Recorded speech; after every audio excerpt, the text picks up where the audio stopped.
हो गाइस हामी दिदीको बिहामा नाम्चुङ बाँड्दै यतातिर भित्र नाम्चुङ भने के हो भनेर अहिले यहाँनिर हामी सम्झाउँछ सबै कुराहरू किनकि दिस इज द के भन्नु यो चाहिँ यहाँतिर यो पर्टिकुलर एउटा गाउँ मान्छेले मात्रै फलो गर्ने खालको कुरा हो हरेकतिर फलो भइरहेछ नि त्यही भएर this is new to every one अनि नाम्चुङ भनेर चाहिँ के हो भन्दाखेरि त्यहाँ एउटा बोरा मासु छ एउटा बोरा चामल छ अनि यो चाहिँ घरमा लगेर पुऱ्याउने हामीले बिहेको लागि अनि त्यसले गर्दाखेरि चाहिँ यो पछि मान्छेलाई हामीले जन्तीलाई मात्र खुवाउनुपर्छ कोही अरू अरू कसैलाई खुवाउनु पर्दैन त्यो आनन्द हो हिँड देख ल ल तिमी हिँड न अगाडि म पछि हिँड्छु हिँड ल ल पर्छ भन हिँड ल ल एक भागमा पर्तल बोक्दैछ एक भाग पर्जलले बोक्दैछ यो चाहिँ एउटा चामल हो एउटा मासु हो अनि मासुमा चामल हो अनि मासुमा चाहिँ के अरे बेसार दलिसकेको हुन्छ है खसीको मासु है खसीको कतिवटा खसी काट्दै भन न दिदीको बिहेमा 5वटा खसी काटिसक्यो तर आजको मौसम पनि एकदम खतरा देख्न सक्नुहुन्छ बादल झिलिमिली हामी जाँदैछौँ यता दाइ हामीलाई बाटो देखाउँदै घर देखाउँदै किनकि हामीलाई कसैको घर केही थाहा छैन को के हो केही थाहा छैन हामीलाई हामी आयो भने कसलाई बाँड्नु कसलाई फाड्नु हुन्छ त्यही भएर एकदम अघि लाग्ने मान्छे हुनुपर्छ अनि अटो चाहिँ त्यहीँ छ अटो भन्दा पनि मयुरी त्यहीँ छ अहिलेलाई देखाइदियो नमस्ते सर नमस्ते गरेर तपाईँहरूलाई सबले नमस्ते सरले यहाँ नमस्ते गरिसकेको गाइज त्यो घरमा हामी नाम्चुङ दिइसक्यो हेर्नुहुन्छ हाम्रो हात खाली छ त्यही भएर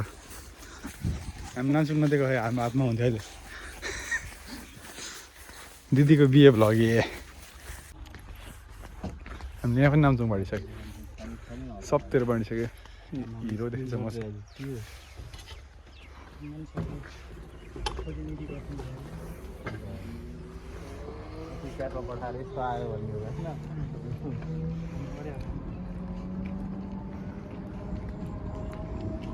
दिनसँग चाहिँ मोटे मेसेज गर्दै बसिरहेको छ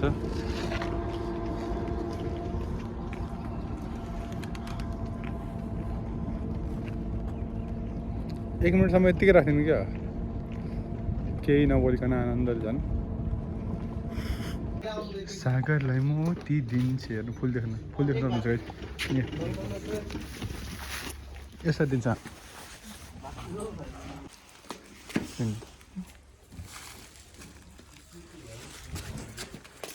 यसरी दिन्छौँ गइज हामी अनि फेरि लाग्छौँ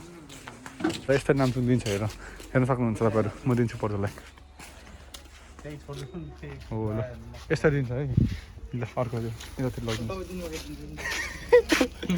1x0.5 सब मिलाएर है ल अब आसल दादा ट्याक्क स्टाइलमा हिँडेर होइन हिरो जस्तो स्टाइलमा हिँडेर जाँदै हुनुहुन्छ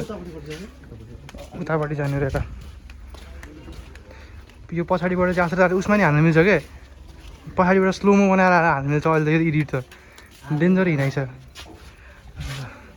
लगाइज मेरो चाहिँ नाम्चुङ बाँड्दाबाट कपालै यस्तो भइसक्यो है अब नाम्चुङ बाँडिसकेर कपाल काट्नु जानुपर्छ हामी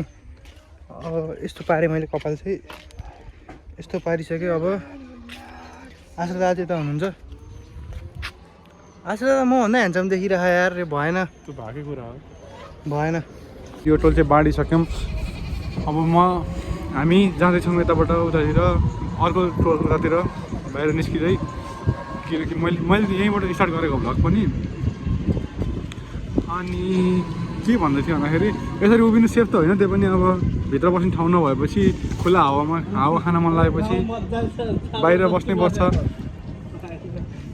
हाम्रो गाउँतिर कुकुरहरू धेरै छन् आजकल यतातिर पनि बाँड्नुपर्ने छ यतातिर पनि बाँड्नुपर्ने छ गाइज अब बाँड्दै जाने अब म धेरै टाढोसम्म ल अति जिउ दुइसक्यो एक्जस्टेड भइसक्यो पजल चाहिँ यहाँनिर तर गोरा चाहिँ गोरा आएको छ है अनि क्लियर पेसा छ छैन डिम्पल आएको आज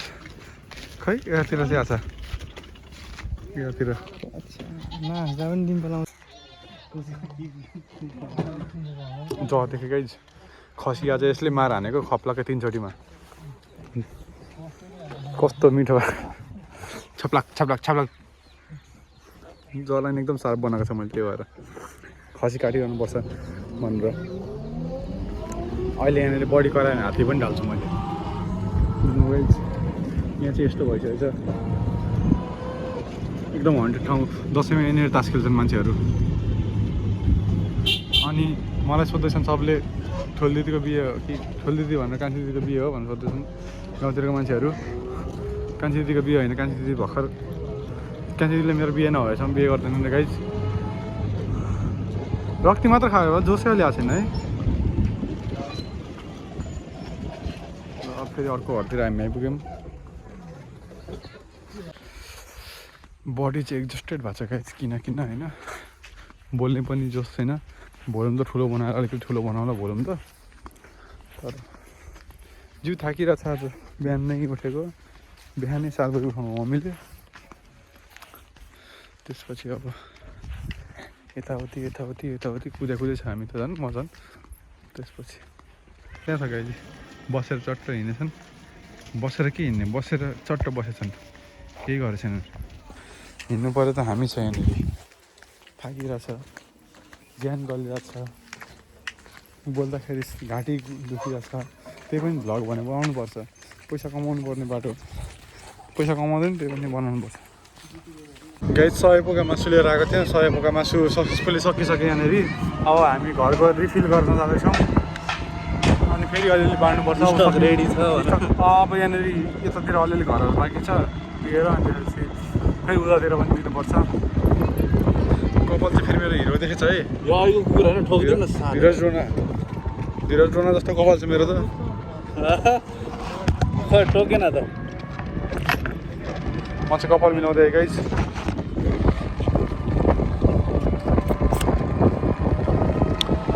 हाम्रो चोकको माम घर उहिनेहरू छ नजिकै छ हाम्रो लिएर आएको भने 2-3 मिनटमा आइपुग्थ्यो तर अब अटो नै ल्याइसकेपछि त अटोमै आउनु पऱ्यो नामचुङ बाडेको यही दिदीको बिहेको नामचुङ बाडेर आएको गाइज पुरै गाउँभरि नामचुङ बाडेर जिउ आलस तलस भएको छ हिँड्दा अब अलिअलि लुगा फेरेर निस्किनु बाहिर म लुगा फेर्छु हामी चाहिँ अहिले पसल आइसकेको छौँ गाइज नामचुङ बाडेर अझै अरूतिर बाँड्नु छ यहाँनिर पसलमा चाहिँ किन आएको भन्दाखेरि यसो लुगा पनि फेरौँ हल्का झिल्के बनाऊँ अनि त्यहीँबाट बजार पनि जानुपर्छ भनेर हो बजार गएर आज के गर्ने भन्दाखेरि कपाल काट्ने किनकि अनि मेरो खुट्टा पनि लास्टै 4 भएको छ गाइज